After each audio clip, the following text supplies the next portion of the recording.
I guess the first thing I'll say is I have so much gratitude being here today as a Montana native, Great Falls native, to watch all of these inductees from past years walk by and listen to all the accolades is just amazing.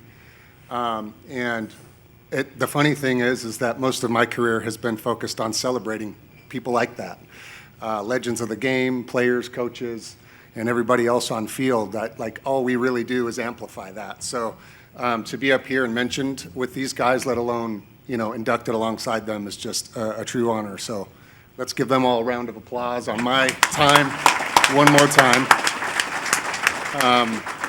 Some emotional stories today too. So the thing I always tell people, well, always tell people for the last 2 days, is that, you know, what's really difficult is making the Montana Football Hall of Fame and never playing a single snap. And also being the second best looking Dane in the Montana Hall of Fame.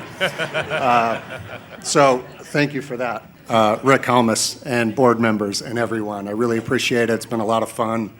You guys have created an awesome platform here, and I can't wait to help you out in future years and show up and do my part as well to pay it forward. So thank you. A little bit about what I do. The video actually did a pretty good job. I was a little worried. I was like, well, how are you know, I don't have any footage of me tackling people and you know, running through defensive lines and making any amazing catches. So that summed it up pretty well. But I run a team at the NFL of about 60 creatives, and we focus on quite a few different aspects of the game. We produce and present most of the NFL shows that you see: Game Day, Total Access, Good Morning Football, kind of our news and analysis shows. We also work with the NFL Films team to do original content series like Hard Knocks and A Football Life. And, you know, getting to tell stories about the players and legends of the game is a dream every single day. And as we said, you know, getting to rebrand teams. As a kid, I grew up as a football fan and an artist. I was surrounded by amazing artists, my dad, my brother, and a supporting sister and mother as well. And so I had inspiration around me all the time, and all I did was sit down and redraw the 32 NFL team logos over and over again, no joke. And I thought, man, if this could be a job, that would be something else, you know? And it was just didn't make sense to me at the time, and full circle, here I am doing almost just that. So I feel very blessed in that regard.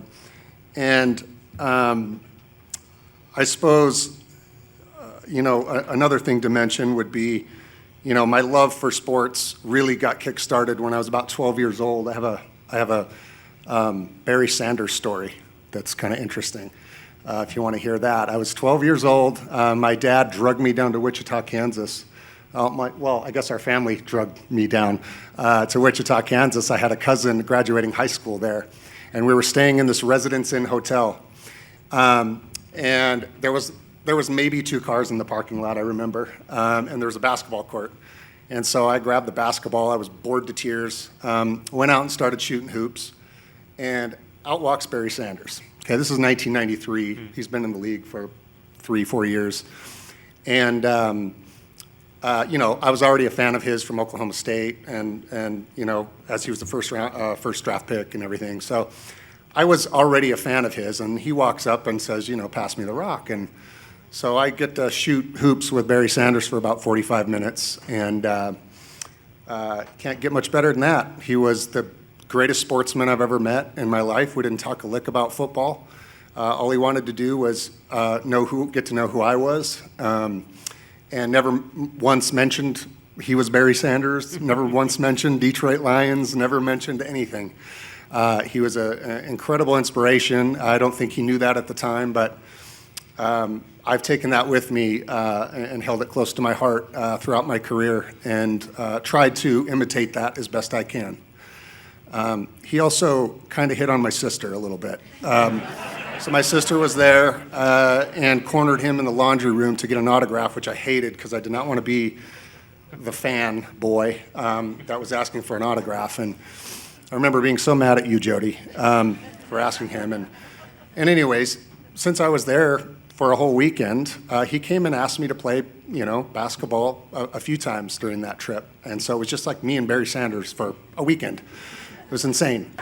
And so, so that's my Barry Sanders story. Amazing man. I got to meet him later on in his post-career at the, actually it was in a booth at Super Bowl, I believe. I get to work at the Super Bowls and drafts and everything, and he shows up at all of those and has his own little booth, and got a chance to shake his hand again. It was really cool. So that's my football story. So from that point on, I was really kickstarted to do something with the NFL. I spent 15 years of my career doing visual communications, animation, motion graphics, designing simulations with computer graphics and everything else for the military and Microsoft and all these different other things that had nothing to do with sports and football. And I enjoyed it. I learned a lot, but something was definitely missing.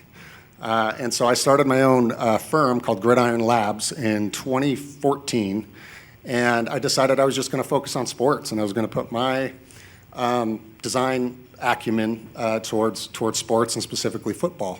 And I was a little worried about going really niche like that because I thought it would be bad for business, and it turned out that it was really good for business. I ended up getting a chance to work on some team brands for Division I schools and Division II schools. Started out, uniform upgrades and things like that. That would be kind of the guy that they called. All the developmental leagues, XFL, FXFL, A11FL, you name it, USFL at one point.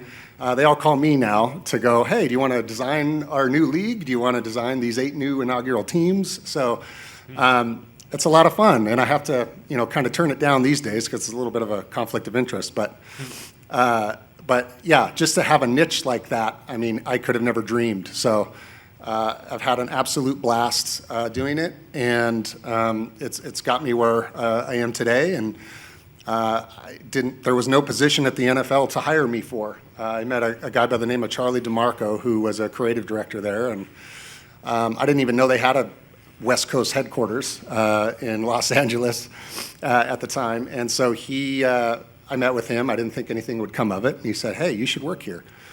And I said, great. What do you need? What do I do here? And he goes, well, just keep doing what you're doing. He says, we'll make a position for you. So they made a position, and then let me run around for 6 months and meet people and kind of audit the league and kind of figure out where there were opportunities and where we could expand certain platforms. And working with the NFL, it's like a fire hose of content all year long, if you can imagine that, especially during the season. So keeping tabs on the quality of the media that goes out is kind of my job, and it's a tough one. And so every day I'm kind of working on that. And I think the thing I'm most excited about with the NFL going forward is getting back in touch with youth football. So as the video kind of touched on, I get a kick out of going around to underprivileged schools and looking at the program. They're a lot of times underfunded. They've got old, crappy helmets and uniforms. They have a terrible workout facility, things like that. And I really want to use my platform to go help elevate those youth football and actually just youth sports programs in general. So I've gotten the opportunity to go out to some high schools and completely revamp their brand, to give them a makeover, if you will, and unveil it in front of the whole student body and alumni and parents and everything. And it's really, really fun and rewarding. And so I'll continue to do that. Continue to use the platform for good, as I've been taught. And again, I really appreciate everybody here nominating me for this great honor. It's amazing, and I'm so touched as a fellow Montanan to be up here with all of you. So thanks so much, everyone.